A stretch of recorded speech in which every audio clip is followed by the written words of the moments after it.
speaking of doubles, can you sort of talk about how that came to be? Was it your idea? Was it Serena's? And what are you sort of most excited about in terms of playing together yet again? Yeah, it was Serena's idea. She's the boss, so do whatever she tells me to do. And I don't think we've played since 2016, but might be getting that wrong. So we've had some great wins. It'd be nice to add some more. Marie? Hi, Venus. Serena Williams from Eurosport.com in the national UAE. Serena yesterday told us that it was very important for her, for you to be part of all of this period for her, just trying to wrap her head around evolving away from the sport and all that. And I'm curious, from your perspective, how has it been for you? Is it emotional seeing Serena make these kind of decisions? We're a huge influence on each other, and I'm a huge influence on her. So for me, I've just kind of felt like my role is to make sure I don't influence her in any way, and that this decision needs to be all hers and her family's, or, you know, the newest part of the family, I would say, I guess I would say, because obviously we're family. And I think that's the role I play, is definitely support with everyone else in my family. Carol? Hey, Venus. Carol Amena, CNN. Just to that end, to Rena's question, you said that Serena's the boss. She said that you're her rock. Are there specific ways that she's needed your support this week as she's tried to balance the emotions that have gone into her goodbye here? I don't know. I don't know exactly. I think she's had some time to process it, and she's doing it the way she wants to. And that's what matters most, is to do things on her own terms. Okay. Howard? Hi, Venus. Howard Fendrich with the Associated Press.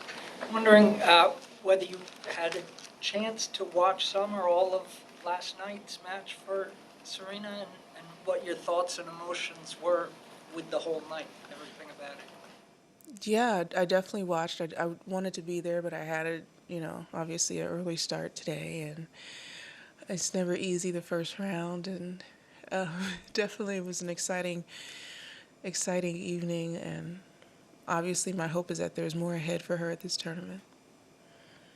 Bill? Bill Simons, Inside Tennis. Congratulations on a great run here at the U.S. Open over the years. So many moments. Can you talk of one or two that were particularly sweet here in your experience? And also, if you could change one thing in our sport of tennis, what would that be? Honestly, they're all great moments. I just love being here. I love playing here. The excitement of getting here and the lead up is all just, it never gets old. It's so sweet. And obviously there's been some great moments for both Serena and I here that we've got to share with each other, either on the doubles court or watching the other go to victory.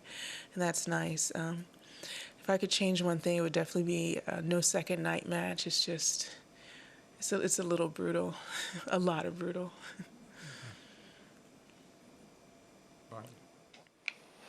Stefan Bonnie with the New York Daily News. Now, what's as opposed to 10 years ago, what's motivating you? Is it different than it was 10 years ago? And what's driving you out there on the court?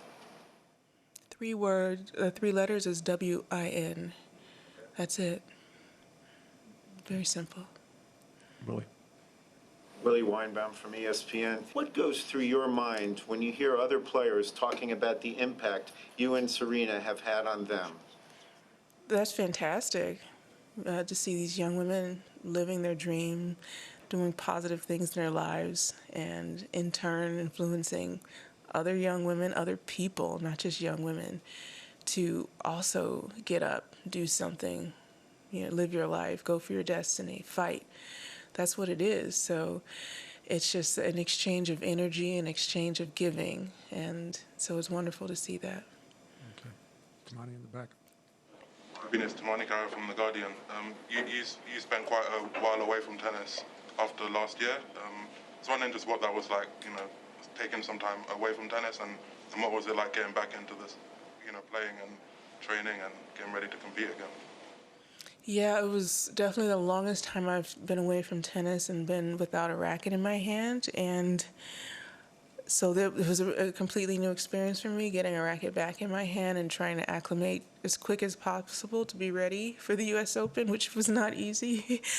And definitely like playing lots of great points, but it's just, in the end, it's just rust. And there's nothing you can do about that except for, not be rusty at some point. So I'm very excited about, all the good moments that I had this summer, and I definitely walked out there and did my best under the circumstances. Okay, last two questions. Young lady and then Anthony. I mean, it's Molly McElwee from the Daily Telegraph. On the doubles with Serena, I just wonder, people talk about the record that you guys have in major finals, that perfect record. Obviously, I can imagine you guys are aiming to get to that final again. Seeing the atmosphere that Serena played under yesterday and the atmosphere that you had on Ash today, are you hoping that you'll be playing on Ash together and be able to kind of have the crowd spur you on to hopefully go on that run again? Yeah, I honestly hadn't thought about that. More than anything, I just want to hold my side of the court up and, be a good sister. Last question. Venus, about the match today, not taking anything away from your opponent, but it seemed like a lot of shots went her way, hitting the net, coming over or going up the line. How discouraging was that for you, and how were you able just to get past it? Yeah, I think this is some of the best tennis she's ever played. I've seen her play before, and her level was really incredible today.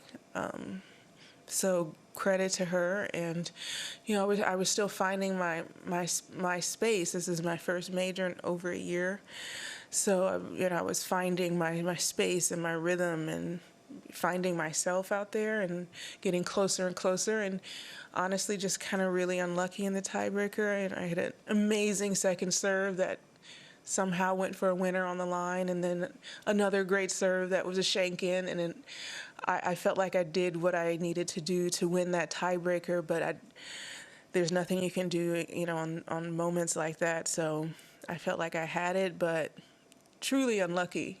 Like I couldn't do anything about those shots except maybe play an even better shot than what I played, but I thought that I had played a great shot. So those moments, it's like, you just shake your head and just, too good. Okay, thank you. Thank you, everyone.